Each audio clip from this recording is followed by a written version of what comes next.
Oi, o meu nome é Kate Lima. Sou militante e ativista na luta de raça, classe e gênero. E vim aqui, ao convite do Samuel, conversar um pouquinho com vocês sobre filtragem racial e como que isso afeta diretamente a vida das pessoas negras. Filtragem racial, de uma forma simples e direta, é quando uma pessoa negra é acusada injustamente como suspeita apenas por ser negra. É uma prática extremamente racista, discriminatória, mas muito rotineira aqui no Brasil, que afeta a vida de milhares de pessoas.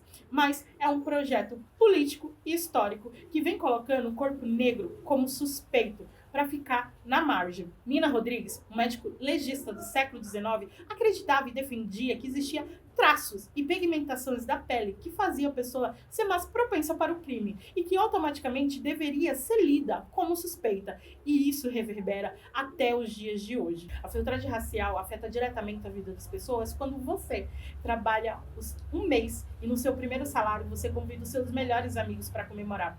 E na volta para casa, vocês e seus amigos são assassinados e recebe 111 tiros. A filtragem racial afeta diretamente a vida das pessoas quando você, em um dia chuvoso, leva seu guarda-chuva e você é assassinado por estar levando o guarda-chuva e está sendo lido como suspeito. A filtragem racial afeta diretamente a vida das pessoas quando você é presa por um crime que você não cometeu, mesmo tendo filmagem de você em um outro estado, no mesmo dia e no mesmo horário. A filtragem racial afeta a vida de milhares de pessoas. Pessoas estão sendo encarceradas e pessoas estão sendo mortas. De 2017 a 2018, de pessoas que foram assassinadas pela polícia, 75% são negras. Um corpo preto tomba a cada 23 minutos. Isso não é normal. Isso não é justo. A gente precisa de um país em que todas as vidas sejam asseguradas e protegidas. E agora eu quero que você pense o quanto que você, às vezes, reproduz essa atitude racista. Eu quero que você pare e pense e seja honesta com você. Quando você vê uma pessoa na rua que você lê como suspeita, qual é a pigmentação dessa pessoa, qual é a cor dessa pessoa, quais são os traços dessa pessoa e o porquê. E eu quero que você vá mais a fundo. O porquê que você lê essa pessoa como suspeita.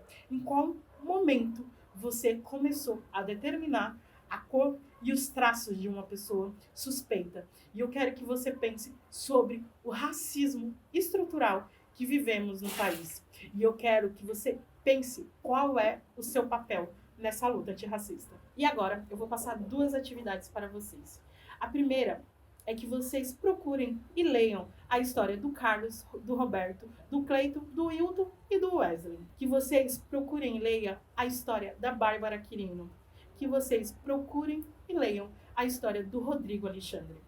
A segunda atividade é que vocês assistam o documentário 13ª Emenda e que vocês escrevam como que esse documentário se relaciona com um projeto de segurança pública que hoje a gente já tem aqui no Brasil. Eu tentei passar de uma forma simples e direta um assunto muito complexo e eu torço para que esse seja apenas o começo, para que esse seja um pontapé para você buscar mais informações, para que você possa comprar livros sobre, para que você possa assistir documentários, para que você possa seguir pessoas negras que produzem conteúdos de uma forma didática sobre o assunto, para que você possa sair das palavras, para que você possa partir para a ação e para que a gente possa se encontrar na trincheira da luta antirracista.